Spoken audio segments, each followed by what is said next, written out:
సరిగ్గా ఎన్నికల షెడ్యూల్కు ఒక్క రోజు ముందే కవితను ఎందుకు అరెస్టు చేశారు?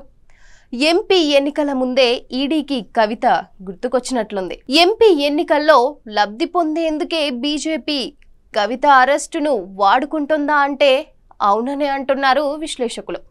గతంలో కూడా కవితను పలుమార్లు ఈడీ విచారించింది.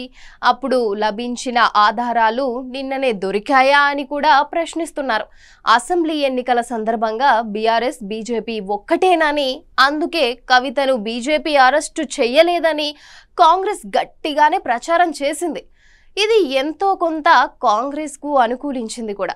బీజేపీ శ్రేణులు కూడా కవితను అరెస్టు చేయకపోవడం వల్లే కొన్ని సీట్లు ఓట్లు కోల్పోయామని, ఆమెను అరెస్టు చేసి ఉంటే మరిన్ని సీట్లు వచ్చే అవకాశం ఉండేనని బాహటంగానే అన్నారు కూడా. అధిష్టానం దృష్టికి కూడా ఈ అంశాన్ని తీసుకెళ్లినట్లు వార్తలు కూడా వచ్చాయి.